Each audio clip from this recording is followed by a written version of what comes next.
Hello, everybody, and good afternoon, good evening, depending on where you are. As hopefully everybody knows, or some of you may not, my name's Gavin Tritt, and I'm the Executive Director of Oberlin Shansi, and I am thrilled to welcome you here to our virtual town hall. As I said, it's really exciting to see current and former fellows. I know we've got some former visiting scholars from India and Indonesia who will be joining us soon, and I think some of our current ones as well joining online. I think I saw Mika's name in the registrant list. Lots of Oberlin alums, and I think even some Oberlin faculty joining us online. So thank you so much for taking time to join us this evening. We've got a really full agenda. Returned Fellow and Development Associate Sydney Jarvis and I will update you on the status of Shansi programs. Senior Director Ted Samuel will introduce some new India initiatives that we're cooking up, and finally we'll leave some time for some Q&A as well at the end. And thank you to all of you who submitted questions in advance. I think most of you on this call are already familiar with Shansi and our programs, but let me give you a quick introduction for anyone new to Shansi. Our flagship program, as I guess we all know, is the Shansi Fellowships, 2-year immersive opportunities for recent Oberlin graduates to live and work in Asia. Traditionally, Shansi Fellowships were about teaching English, managing student activities at universities, but in recent years, we've diversified and expanded the range of fellowship offerings. Today, some fellows teach, but others work with environmental and peace-oriented non-governmental organizations, with a UN agency, and in various non-teaching capacities at universities. They learn, contribute, and develop fabulous and valuable professional skills while they're immersed in this intercultural experience. And as many of you who are Shansi Fellows know, in their free time, they do a lot of different things. They travel, pursue interests as diverse as learning instruments and volunteering with community organizations. They find these experiences life-changing for the fellows, but also for the partner communities and people they interact with. We also welcome visiting scholars from our partner organizations to Oberlin. In this spirit of mutual exchange, we provide grants to Oberlin students for summer and winter term independent projects in Asia. And we support and organize speakers and programs here at Oberlin. So, as many of you know, the rapid spread of the pandemic in early 2020 resulted in Shansi evacuating fellows from China, India, Indonesia, and Japan. The visiting scholars in Oberlin at the time also returned home early, and the fellows and partners shifted quickly to online work. In late 2020, our fellows to Japan and our independent fellow in Taiwan returned to Asia and resumed or launched their fellowships. For Sarah Chang, Emily Eisenstein, and Ava Prince, their experiences in Japan over the following year were somewhat different due to COVID, but not too far from normal. And for Lena Falecki and Jasmine Mitchell, now in the second year of their fellowships, they've had the opportunity for relatively full-fledged fellowships with all the usual ups and downs. But at the same time, our China, India, and Indonesia fellows continue to work remotely for the last 2+ years. Fellows and partners have been dedicated and persistent, finding ways to continue teaching and NGO volunteer work. It's not ideal, but given the circumstances, this proved rewarding for our fellows and very important to the host institutions, who valued the continuity and continued contributions by the fellows. I especially want to recognize the persistence and dedication of the fellows who spent some, or in some cases, their entire fellowships here in the United States working remotely. This was challenging technically, professionally, and especially emotionally, and these fellows have performed admirably. Our China fellows deserve special mention here. Rex Simmons and Jennifer Lin spent their entire fellowships remotely. And Elaine Wu is now starting her second year teaching remotely. Still, they managed to build strong relationships with students while innovating in the true OB and Shansi spirit with asynchronous teaching and other innovative approaches. New fellows, Mickey Fry and Harper Ross, who I think are both on this call with us today, are just getting started. And we hope that they and Elaine will get to China in early 2023. These are my fingers crossed, but we can talk a little bit more about the strange environment in China later if people would like to. And I'm also really grateful to our community of alumni and friends who responded to our call last year to fund a fellow support fund to enable fellows who had their opportunities disrupted by COVID eventually make their journeys to Asia. I mean, to give you a couple examples, Kara Nepomuceno will be able to go to Southeast Asia next summer to study dance, as we hope to as a Jogja Fellow at UGM. Rex Simmons will undertake research on environmental issues in China.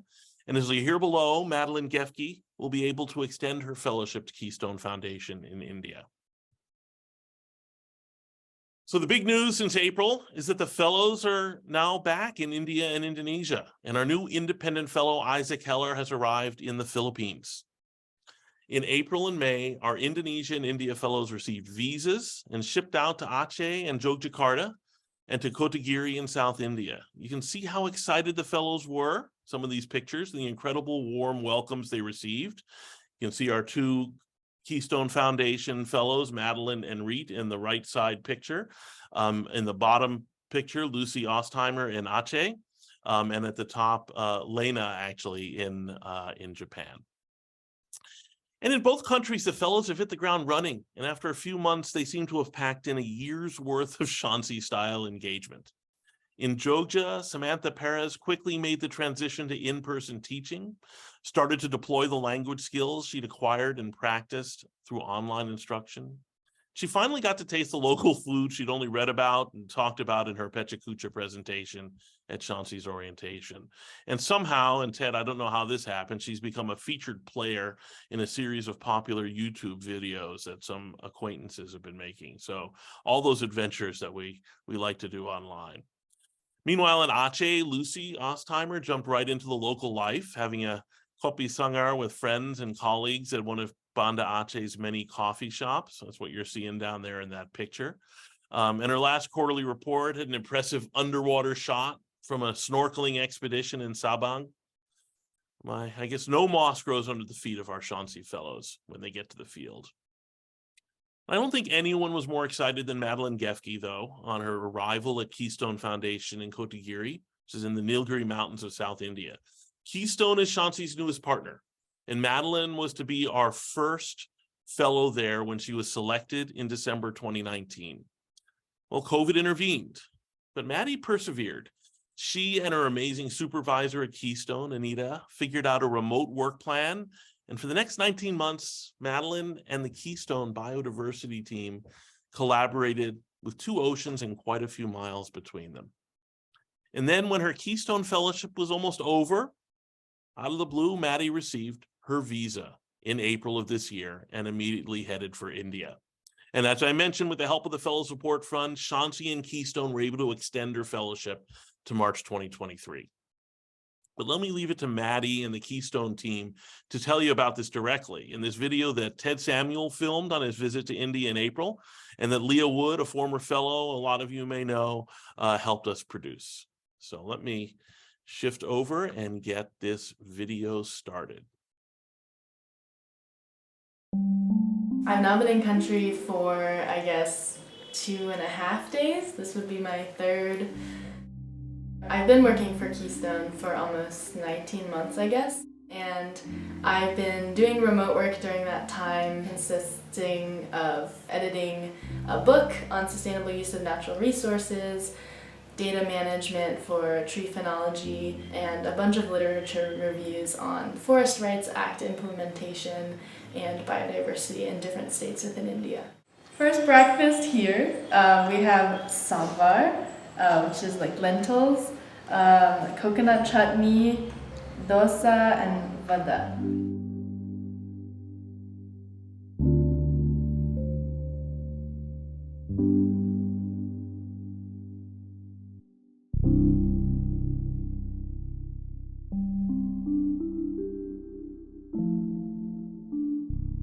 I've been with Keystone Foundation for 20 plus years now. I'm Director of Biodiversity. I joined Keystone in 2018 and I've been working on the theme of communities and conservation. As part of the program, we work on issues like ecological restoration, bees, climate change, human-wildlife interactions. Working remotely was not even an option for a field-based organization, but the COVID-19 years had us all having to reinvent our styles of working.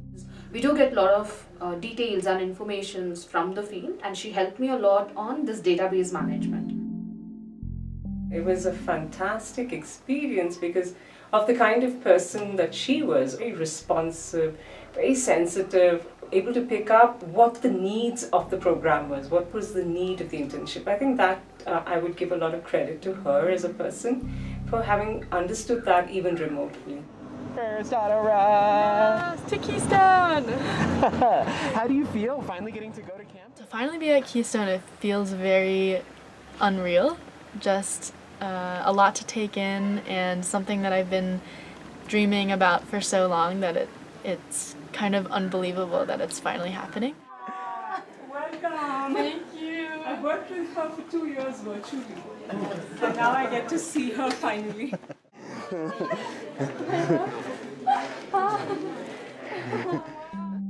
I honestly thought that this whole internship would go by virtually, and I am so glad that we can extend it and that she can come and be part of this ecosystem. And every time she was editing and she was helping me with the book, I said, Madeline, when will you ever get to see these places? This is what India is about. And I'm so excited that this has happened and this has become a reality. I'm just so excited to be here, and I have had some really great moments with people already. Very wonderful, welcoming, warm, exciting community doing really, really cool and inspiring work.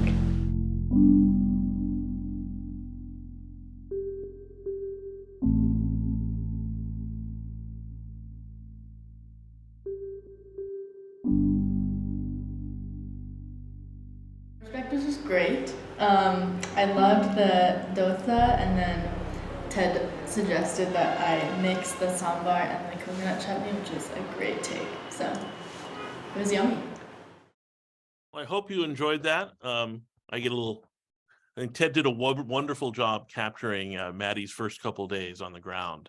And soon after she arrived in Kotagiri, first-year fellow Reet Garaya made it there as well. And Reet and Maddie now are well settled and are just now, I think in the next couple days, welcoming the first-year fellow, Isabel Tadmiri. So their house outside Kotagiri is filling up and the work is flowing. Our other partner in Tamil Nadu, Lady Doak College, has been eager for the return of a Shansi fellow too. And Phoebe Van Conta, who was appointed this last winter, arrived on the Lady Doak campus in September and has been settling into her life in Madurai and work with the International Study Center at Lady Doak and on various projects at Lady Doak College. It hasn't been easy being the only fellow in Madurai and resuming the work at Lady Doak after 2.5 years without a Shansi fellow. But Phoebe's working hard and finding her path. But let me turn it over to Phoebe to tell you more. We asked her to do a little video for this event. So hear it from Phoebe in her own words.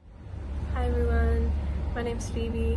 I just graduated in June. I'm in my first year at the Lady Doak Fellowship, calling in from the International Study Center here in Madurai, Tamil Nadu. You can hear the cars going right outside over the wall. There's the busy street right there. When I arrived back in early September, I had no idea what to expect. At this point, I'm still getting used to the ways of Lady Doak. It's my first time living in a city, and I'm just starting to get to know the students and explore the city and cook meals for myself. I've raced into autos after sudden downpours and used my limited Tamil to navigate those situations. I've participated in local nonprofit programming and gotten more familiar with my surroundings. Navigating life while COVID continues is definitely intimidating, and walking into a fellowship site after 2 years with a fellow's absence has been really daunting. However, the challenges that I've experienced have led to a lot of victories, and leaving the campus on my own for the first time, hailing an auto by myself, meeting people from outside the campus, and attending the 2020 postponed graduation ceremony for students at LDC whose ceremonies were canceled mean a lot. I've admired the resilience of the college and the community of students who bring a lot of energy here. And I'm so grateful for the kind faculty and staff who have aided in my transition here. And while I don't completely feel at home yet, I know that with time I'll begin to recognize Madurai as a place where I do belong. These two videos, I get a real kick out of them because they show what incredible young people the Shansi team and I are so honored to work with nearly every day. I mean, at Keystone, Madeline and Reed are building a new partnership under the most difficult circumstances, and they're thriving. And Phoebe's doing the same type of thing at Lady Doak, starting the process of redefining the work plan of a Shansi Fellow and reigniting the spark with students, many of whom have been working remotely for the last 2 years, many of whom have never even met a Shansi Fellow. And of course, she benefits from all the warm and welcoming faculty and administrators at Lady Doak. And the same is true of Sam in Jogjakarta and Lucy in Aceh. So proud to see how much they've been able to accomplish in restarting these in-person engagements.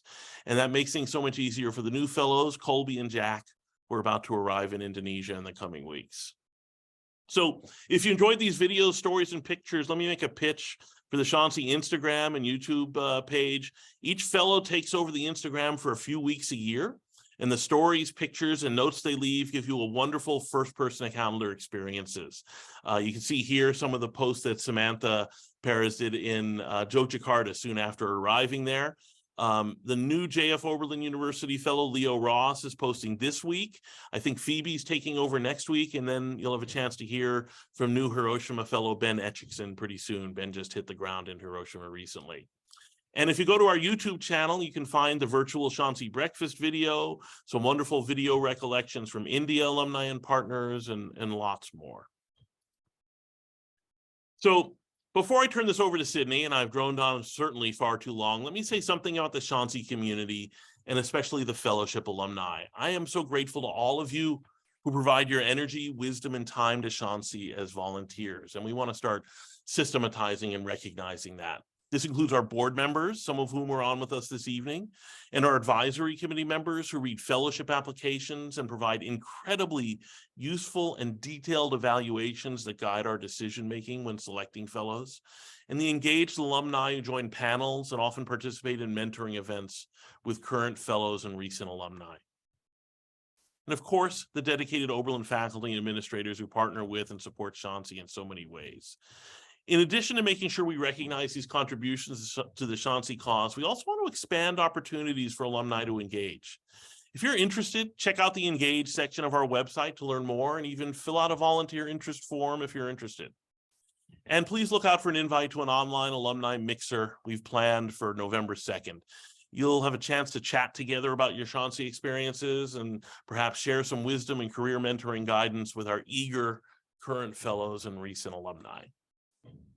So thank you for your patience. I'm going to turn it over now to Sydney, our return fellow and development associate and a Shansi alum who was in Aceh, Indonesia from 2018 to 2020. Sydney, take it away. Thank you, Gavin. It's so nice to see familiar faces and new faces as well. I'm sure for some of you, my face is new, and so I thought I would start by introducing myself with a little bit of a path through how I ended up as the return fellow in an usually an atypical way that how the return fellow comes to live in Shansi House and work at Shansi. So as Gavin said, I was the Banda Aceh fellow from 2018 to the ill-fated 2020. So I had my almost full 2 years, but in March 2020 came home and went back to my parents' house in Virginia, which is where I call home. And soon-ish after that, I started working in the Oberlin College admissions office, which was a very new path for me, doing a lot of reading applications and talking to students about the process of how it would be to become an OB. This past summer, I transitioned from working in the admissions office to working at Shansi. So as the return fellow is usually the year right after the fellowship, that's how I had kind of an abnormal path here. But with the interruption of COVID, I'm in the cohort that still had a lot of time in the field and thus can help our rising fellows transition well to their experience being in the field and help recruit the next class of fellows that will go into the field. So one thing I love to talk about that I think was a defining part of my fellowship, and that's really important to me still, is a group that I started with some friends when I was in Aceh called Aceh Zero Plastic. We were kind of a social organization that we did park cleanups and campus cleanups, but we really focused on also eating lunch together or getting coffee together so that it was a social group that had a social cause. So these are a couple pictures from some of our park cleanups, and I'm happy to say that this group is continuing. I'm still in their WhatsApp group and they still do little events like this. Now that I'm back on campus as returned fellow, the responsibilities of this role involve getting the word out about Oberlin Shansi programs. So Ted and I have been visiting a multitude of classes.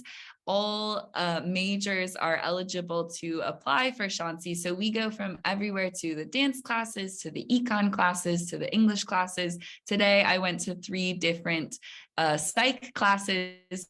So we're getting the word out by visiting classes, going to the connections fair and different resource fairs that Oberlin organizes to have students learn about programs that are available to them. And we are happily working back in the Peters office. If you've ever been to campus and visited that office, Ted and Gavin are there right now. You might recognize their backgrounds, but we're happy to be back in Peters, seeing students in person, telling them about our programs, and connecting in person. Outside of work, however, there's been lots of fun things happening with Shansi. So we have a few different Shansi-related visitors to campus, some of them in this meeting right now. So in the top picture, you can see our watermelon feast we had on the front porch. I like to say I tried to make an effort to involve our guests in some American traditions, like having watermelon on a hot day back when it was really warm over the summer. And then we also went roller skating over at Country Skateland. So the residents of Shansi House right now are Mika Kawashima, who is a Japanese instructor on campus, Tong Li, who's in the watermelon picture as well, who is a Chinese language assistant teacher on campus. And then in the roller skating picture, we have Ayuka, who is another Japanese teaching, has a teaching position here at Oberlin. Along with American traditions, we did some Oberlin traditions as well. So before the new students arrived to campus, Tong, Marcus, and I painted one of the tap-in rocks to welcome them to campus and give them a good reminder to go wild, take advantage of all the opportunities and things to do on campus. Marcus, some of you may recognize as a Shansi grant winner for an In Asia grant.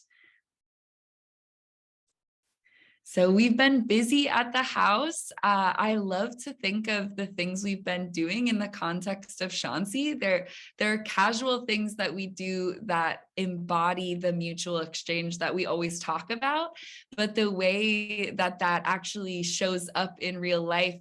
One example is our word board here at the house.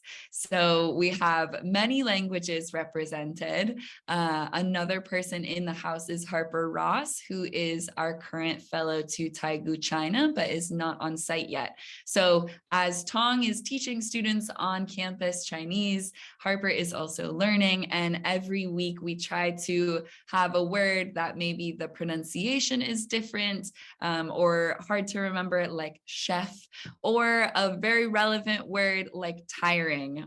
That was our word the first week of classes when Mika and Tong had very busy schedules and lots of students to juggle. So I have been learning Japanese and Chinese word by word each week. And I love the little notes on the board that says how lucky I am to live with you all. That's how I really feel about this really interesting international house that we get to enjoy.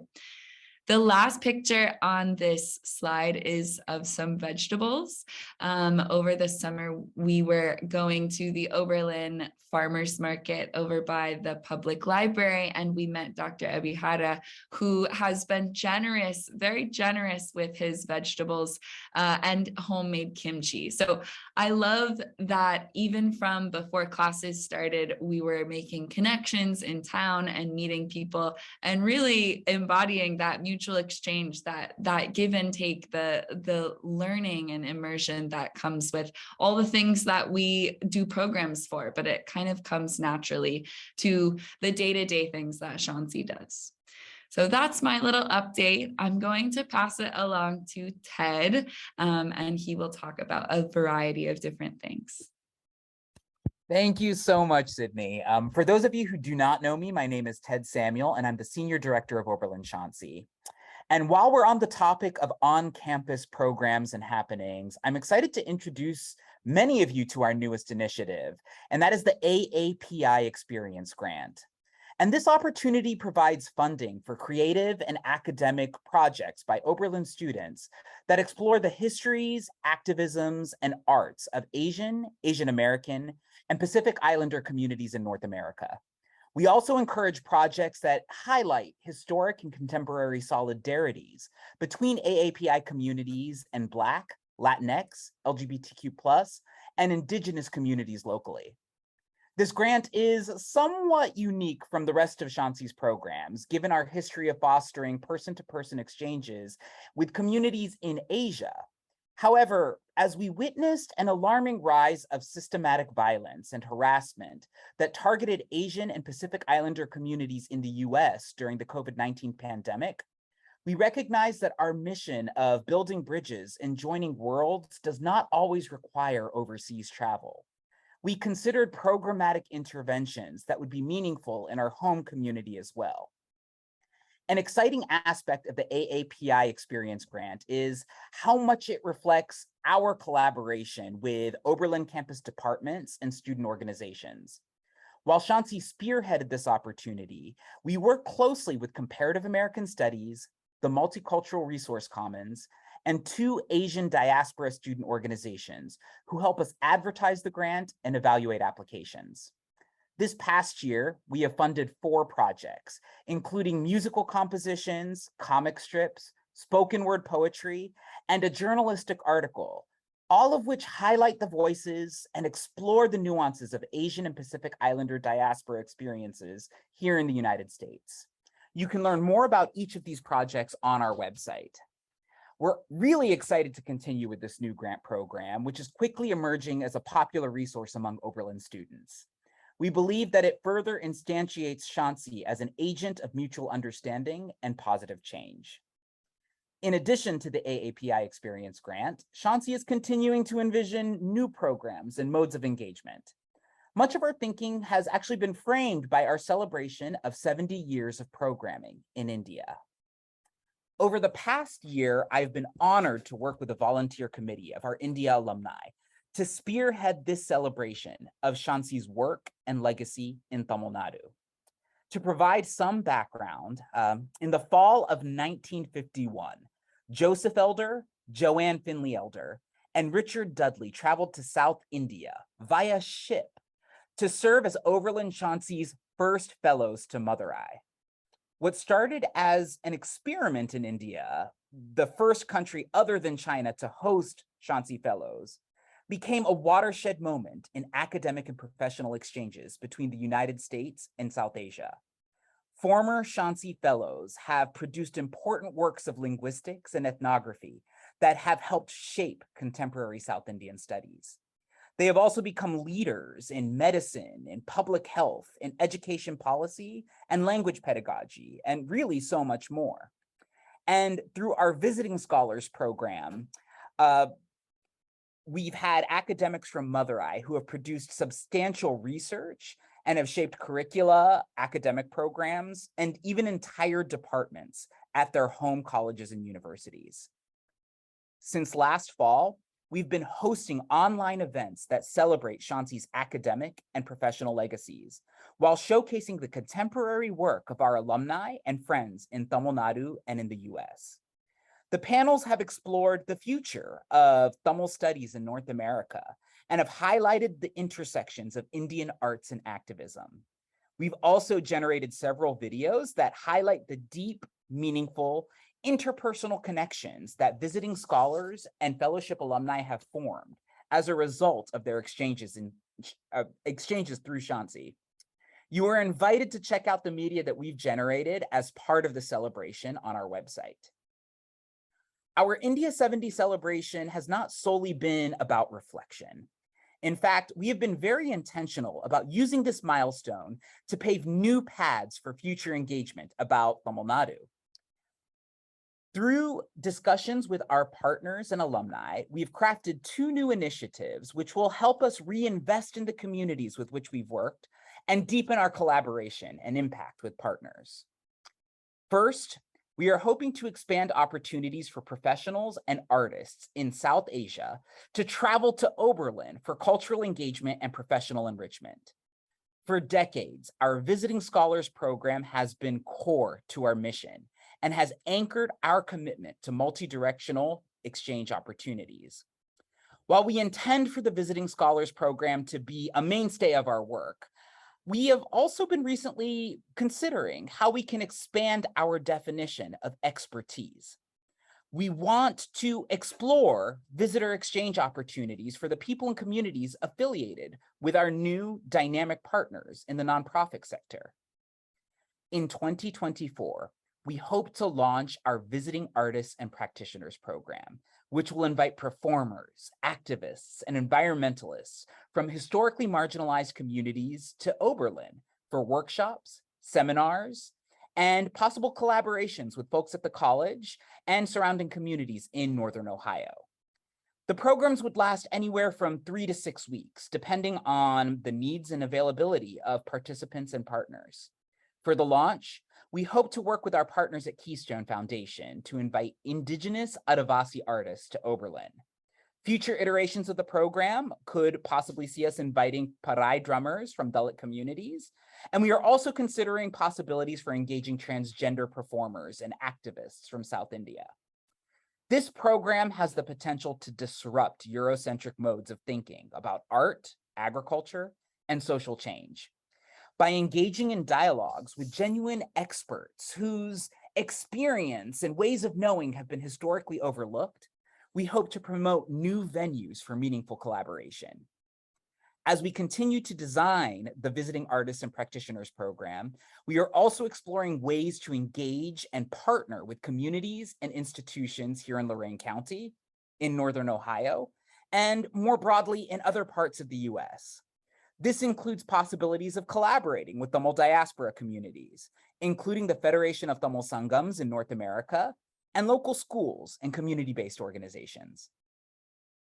The next area of exploration is not entirely new for Oberlin Shansi. Over the years, we have kept in contact with friends and former visiting scholars from American College in Madurai. As one of our historical partners, we valued the role that American College has played in shaping Shansi as an institution. And in recent months, we have engaged in discussions about the possibility of resuming our partnership. Paul Jayakar, the current Dean of International Exchange and Study Abroad, who also happens to be a former Shansi visiting scholar, has served as our primary contact as we explore pathways for sending an additional fellow to Madurai and consider resuming visiting scholar exchanges with American. Paul has engaged in collaborative discussions with the college's principal and administration, as well as friends at the Study Center for Indian Literature in English and Translation, and a number of local nonprofit organizations to help establish a scope of opportunities for fellow engagement, both on campus and among local communities. In preparation for this town hall, we asked Paul to share a brief reflection on the possibility of reestablishing engagement between our institutions. He noted, "I am absolutely enthusiastic about the possible resumption of the historic partnership between the American College and Oberlin Shansi, the legacy restored." I'm genuinely looking forward to the opportunity for both American College and Shansi's budding scholars to benefit from their exposure to Western and Eastern education, culture, and society. Shansi shares this enthusiasm, though we are still early in the process of defining our institutional relationship. There are several noteworthy initiatives at American College that have caught our attention, including the launch of a beautiful 60-acre eco-friendly satellite campus in the Aligarh Hills, which provides a number of programs, including community college opportunities and vocational training for students in rural areas of the Madurai district. We imagine that a fellow dedicated to equity in education could learn from and contribute to these programs as the satellite campus continues to expand its operations. Another aspect of this exploration is our interest in establishing a position for a second fellow in Madurai, who will join our fellow at Lady Doak College. The mentorship inherent to Shansi's junior fellow, senior fellow model is so important at all of our sites, and we'd love to see that reestablished in Madurai. We are still in the planning stages for both the Visiting Artists and Practitioners program and a possible resumption of our relationship at American College. As such, we would love to hear from you, our community, about these efforts. Your enthusiasm, advice, and support are crucial to our success, both for these new initiatives, but also for our core programming. If you would like to discuss possible ideas for any of our programs, please feel free to email us at shansi@oberlin.edu. There are also a number of ways for you to keep in touch with us. Consider following us on Instagram. This is a fellow-owned social media account which allows fellows to provide updates directly to you in real time. This week, Leo Ross, the junior fellow in Machida, shared about their life and adventures in Japan. And next week, we're excited for Phoebe Von Conta, our Lady Doak Fellow, to take over the gram. You can also subscribe to our YouTube channel, where we periodically share new media content, including the video of Madeline Gefke that you saw earlier today, and a recording of this very town hall. I'd also like to point out that we have just released our 2022 Shansi Breakfast video. This is a great way for you to get to know our incredible new fellows: Harper, Mickey, Leo, Ben, Colby, Jack, Isabel, Phoebe, and Isaac.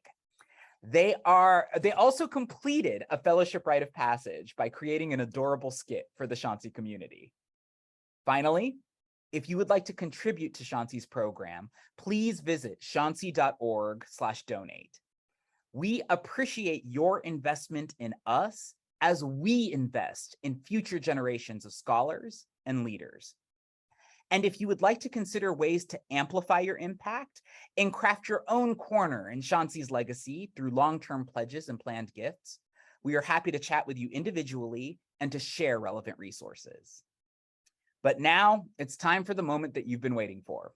It's on to the question and answer portion of this town hall. So over to you, Gavin. Thank you, Ted and Sydney. Great presentations, and I especially want to emphasize how hard Sydney and Ted have been working on outreach here on campus. You know, I've been amazed over the last 2 years that we've not only not suffered a drop in applications for our fellowships, but actually saw an increase last year.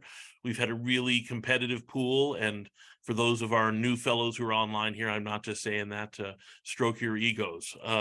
We've had, I think, a really great turnout, and we're really encouraged by the interest that potential applicants are coming to us already in this calendar year, this academic year. And I think it reflects the hard work Sydney and Ted are putting into doing outreach and being responsive and answering every question that's put before them. So I admire Ted's resolve in thinking that the moment you've all been waiting for is question and answer session. But I'm going to encourage all of you to maybe hit us in the chat with any questions you have. We had a number of people who took us up on the offer to submit a question in advance. So maybe we can answer a few of those while you're putting together your queries for us. The challenges you want to put there in the chat. We had several questions in the registrations about China naturally. I think certainly not surprising. A couple people were asking about remote teaching and how that's going, about the situation in China and how that we might be thinking about that long term. And just more broadly, really about the future of Shansi's engagement in China. I mean, so I'll take a stab at this, but this is certainly a conversation, I'll tell you, that's ongoing at Shansi, and certainly the current state of U.S.-China relations and the current state of China's application of zero COVID policy is certainly affecting what we're able to do. Obviously, remote teaching, remote work is not really what the Shansi Fellowship is about. No one applied for a Shansi Fellowship and accepted it thinking they would be sitting in Shansi House or their childhood bedroom teaching students in China. But I've been so impressed, and I think I mentioned this before, at how well our fellows have responded. And one of the things Ted and I often remind ourselves is that for our partner, it's really important that we still have this connection and this engagement. And not just for it's nice to have the Shansi folks involved, but because the Shansi fellows teach really important classes for graduate students and undergraduate English majors at Shansi Agricultural University. And oddly, I'll tell you, for the last 2 years, a lot of these students have been not just taking English classes with the fellows online, they've been going through periods of lockdown in Taegu, where they've been going 3, 4, 6 weeks at a time, where the campus is closed and they're engaging remotely. So it's one of the more interesting aspects of the situation in China, as we think Shanghai, Beijing are the only places, maybe now Chengdu, that are going through lockdowns, but second and third tier cities and places like Taegu are as well. So there's a real, not just symbolic, but practical meaning for this for our partners. And we think that's really important. More broadly, yeah, U.S.-China relations are going through a rough patch, and there's some folks on this call a lot more knowledgeable and experienced with this than me. Tom Gold, I see in the middle of my screen. I know Doug Spellman was on this call, Ricardo Barrios, who works on this daily. Let me just say, from my perspective, once we put aside questions of safety for the fellows, which are paramount, for me, during times like this, maintaining a Shansi presence and relationships in China becomes even more important. The relationship building that Shansi is involved in and that Shansi fellows are involved in it just seems to me always to be extra important when international relations deteriorate. We obviously stay well informed as we can about the potential for politics to affect our fellows. And once our fellows manage to get back to China, this will certainly continue to be of paramount importance. But I do think it's critical that organizations like Shansi, like the Yale China Association, the National Committee, and many others remain committed to engagement in China for the long term. Some of you may know that I was living in China as a Yale China Fellow from 1988 to 1990. So I've seen things get bad, and that just made me increase my resolve about sticking with it through these relationships. So that being said, I think the team and I and the board are also very pragmatic about what this may mean for fellows. And certainly even online teaching has become more politically restricted for our fellows than it was 5 or 6 years ago.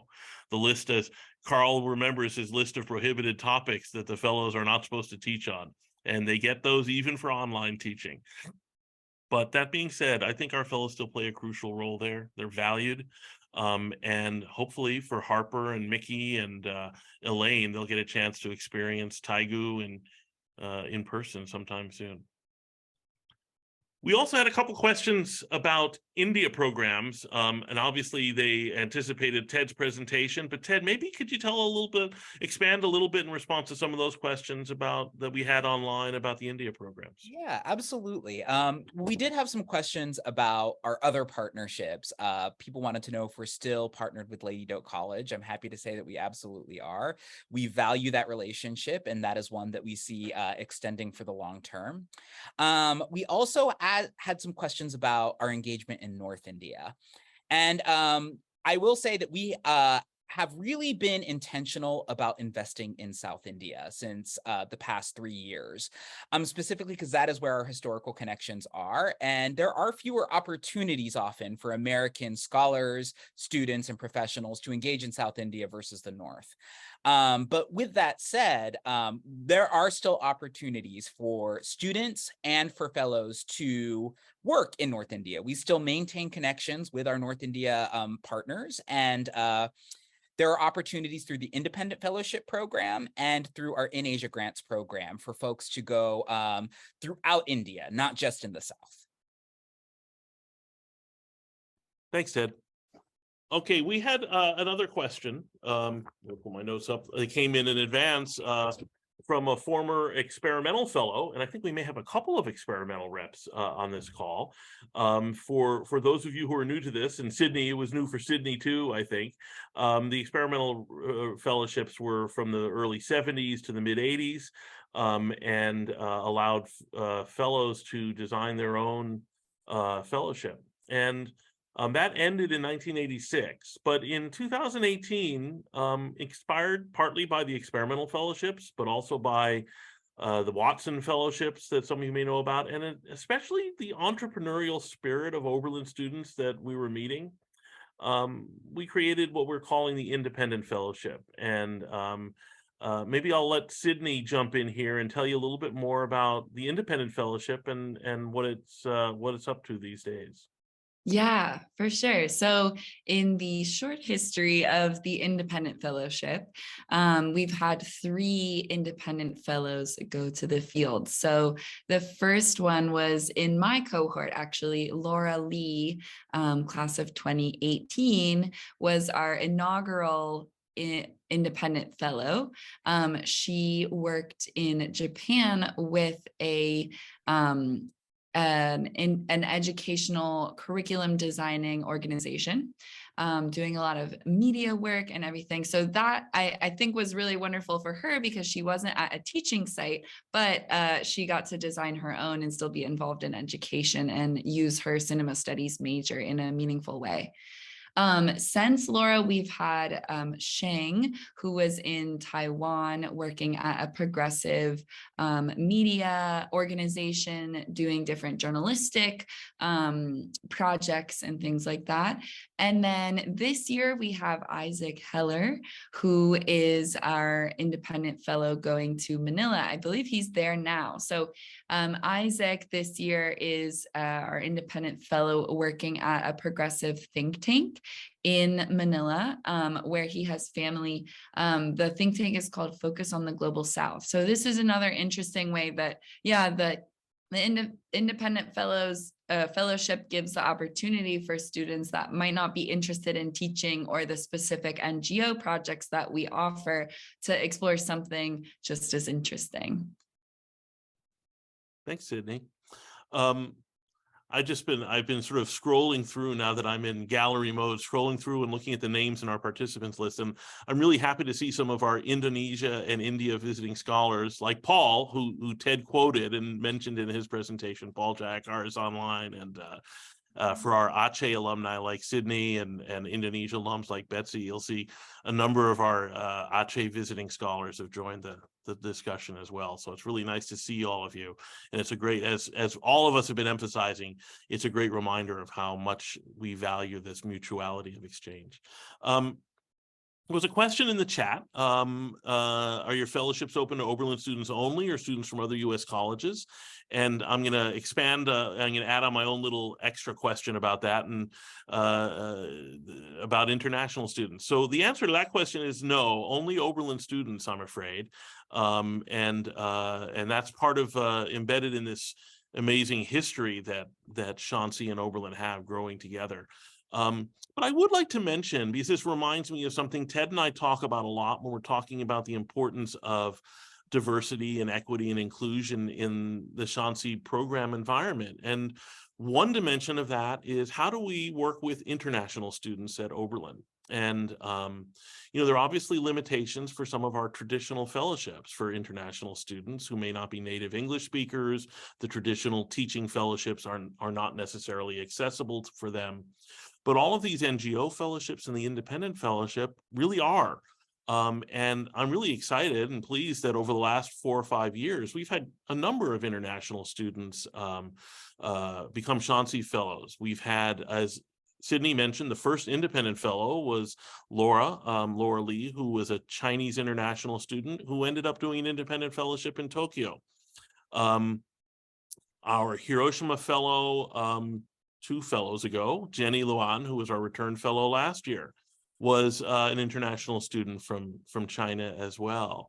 And right now, so this is something that there's a lot of interest in, and I think it's a really important part of Shansi's values, I think, to make our fellowships as accessible as possible to everyone who's a part of the Oberlin community, whether it's visa status or economic accessibility. These are things we really are thinking about all the time. And if we had another hour, I'd turn Ted loose on you to talk about these initiatives as well. But I mentioned the Fellow Support Fund earlier, and that's a big part of what we envision the Fellow Support Fund playing a role in going forward. Now that we've gotten our COVID affected fellows out to the field, we'd like to look at institutionalizing some of the support mechanisms that will broaden the accessibility of the Shansi programs to the communities at Oberlin.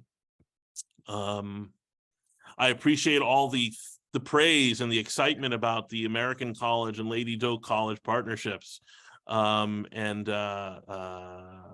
But I don't see any more questions in here. I don't know, does anyone want to throw us another question in the chat? We could always cut you loose early as well. Ted, do you want to add anything? We have a question from Ricardo about Beijing Normal University. Right now, we are still very much partnered with Beijing Normal University, but mostly for receiving folks from Beijing Normal to Oberlin. So there's a 3-way MOU between BNU, Shansi, and Oberlin College.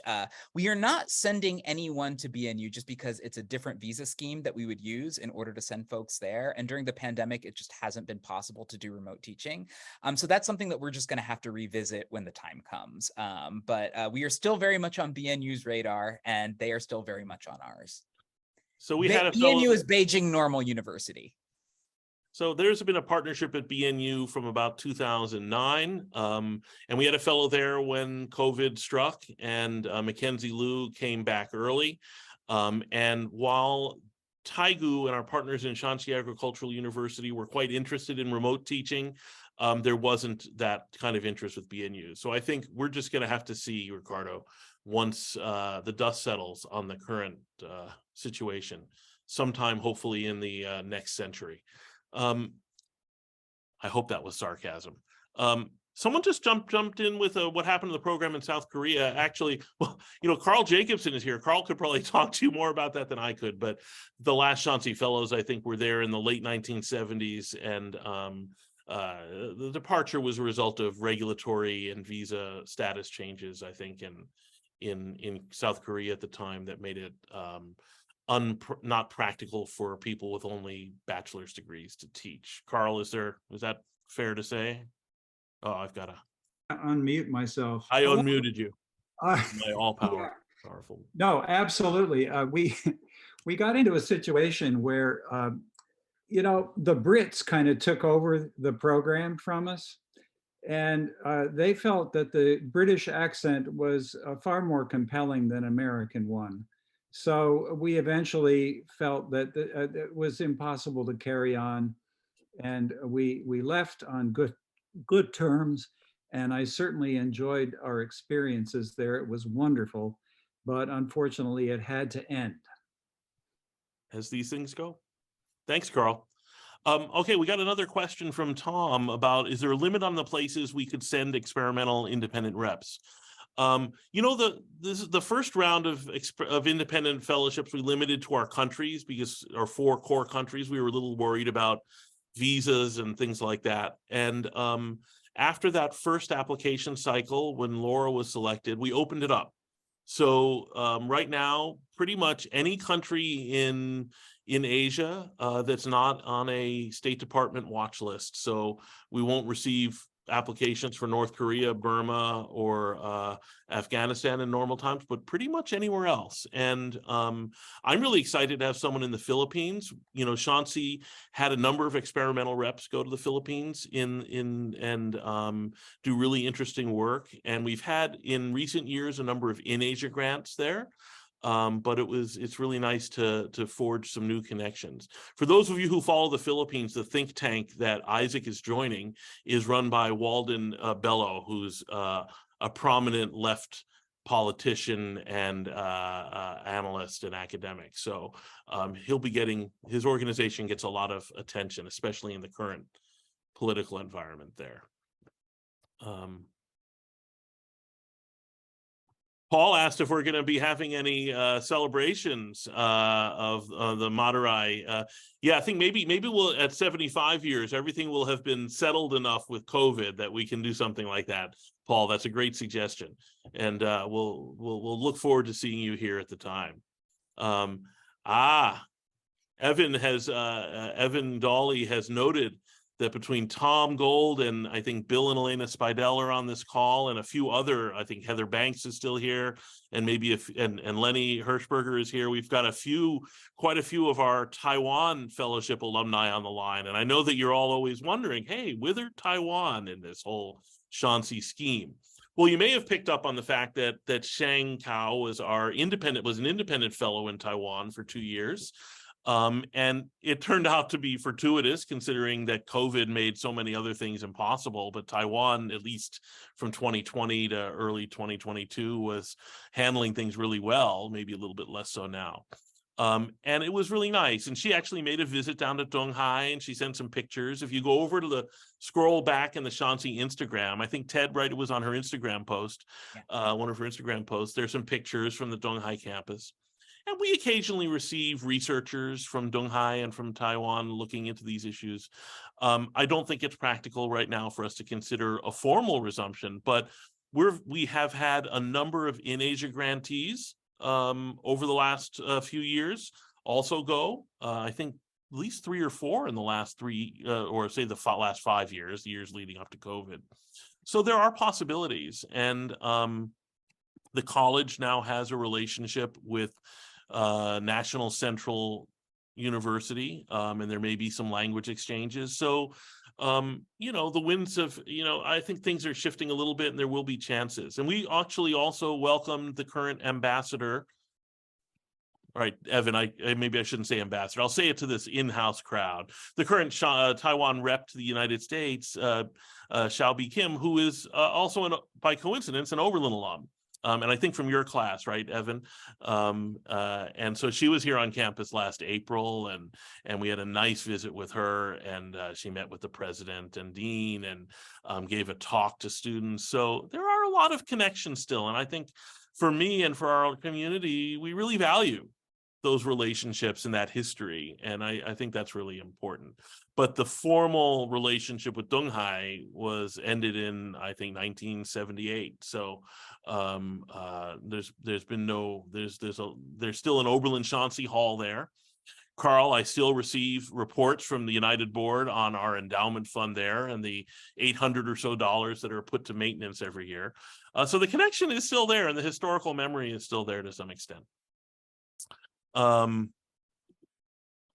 Okay, so a few more things have come in.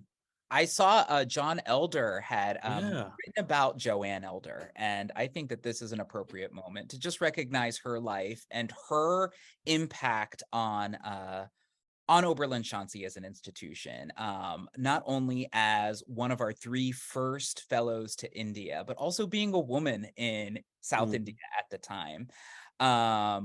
Joe and Joanne have been institutions in Shansi and in South Asian studies writ large. And she passed away a few weeks ago, and we mourn her loss, but we also celebrate her life. I've heard from so many Shansi fellows who spent time at the Wisconsin program about the famous ice cream socials that Joanne and Joe hosted at their house, right, Ted? I don't know if you were able to experience that, but yeah, they had a real impact on just so many generations of India scholars. Like so, and there's a whole history of with, as Ted mentioned in his presentation, Jim Lindholm with a huge impact on Tamil studies, study of Tamil language here. Up till today, some of our alums are teaching Tamil. And as you may have seen, if you check our website and Facebook, one of our American College alumni, Tom Pruxma, just published a very highly regarded, well-received translation of the Qural. I'm not going to try and pronounce anything more there.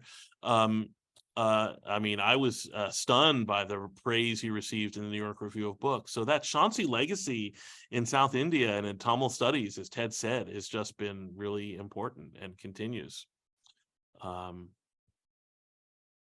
What about Hong Kong?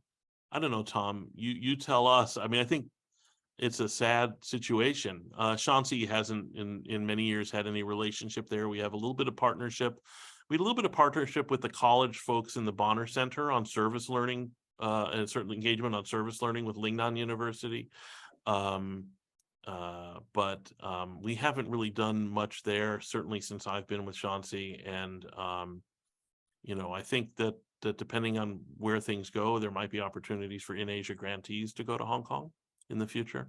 But certainly it's a situation that's for those of us who love and have been working with and engaging in Hong Kong for a long time and with universities in Hong Kong, it's a sad situation. I'm conscious of the fact we've held you here for just over an hour now. Are there any more questions anyone has?